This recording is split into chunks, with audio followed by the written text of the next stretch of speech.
March 3rd, 1893, San Francisco.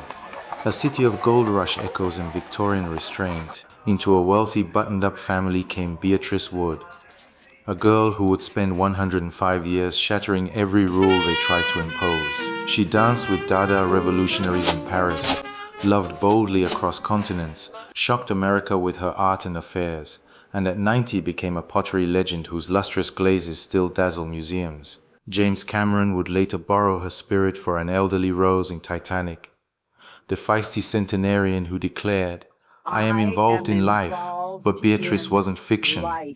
She was fire incarnate, the mama of Dada who proved that true art isn't made, it's lived. Tonight we open the file, Beatrice Wood's Century of Glorious Rebellion.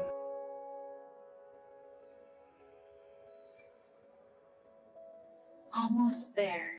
Beatrice grew up in gilded cages, private schools, debutante balls, a mother who demanded perfection. "I was brought up to be a nice girl," she'd later quip, "and I failed miserably."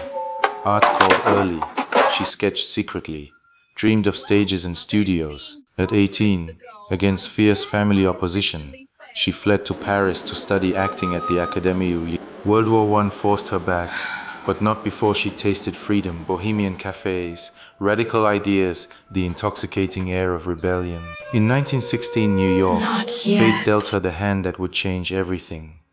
Visiting her friend composer Edgar Varese in the hospital, she met Marcel Duchamp, the enigmatic father of Dada.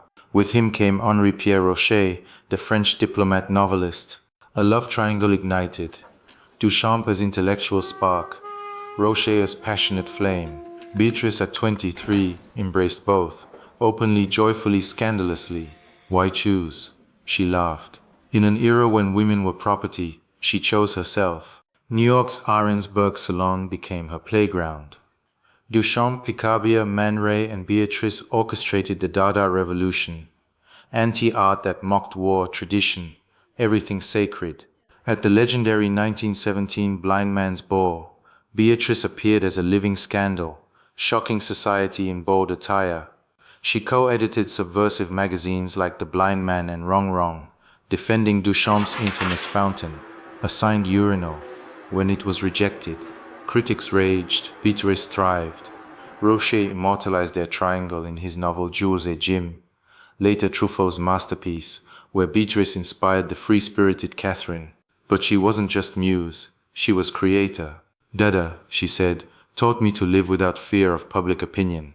In a world crumbling from war, Beatrice rebuilt it with laughter, lust, and luminous irreverence. The 1930s brought reinvention. Married briefly to a Dutch theosophist, she moved to Ojai, California, drawn to Krishnamurti's teachings of inner freedom. Pottery began as a whim. "I want to make a teapot for my new home." With no clay nearby, she drove hours to find it. Mentored by Austrian potters Gertrude and Otto Natzler, Beatrice discovered her true medium. At 40, she threw herself into the wheel. What emerged was revolutionary. Luster glazes, iridescent metallic sheens of gold, copper, turquoise that shifted like living light. Her chalices, bowls, and figures became coveted treasures, exhibited worldwide. "Clay is forgiving," she said. "It accepts mistakes and turns them into beauty." Through decades, her studio in Ojai became a beacon. Students flocked, collectors begged. At 90, she was still firing kilns, still experimenting, her work more daring than ever. Beatrice never slowed. She wrote her memoir, I Shock Myself at 90, a bestseller full of wit and candor about her loves, losses, and lifelong mischief. "A nice girl should never know too much," her mother once warned. Beatrice knew everything and shared it gleefully. She partied with Hollywood stars, advised young artists, and at 100 threw epic birthday bashes where she danced till dawn.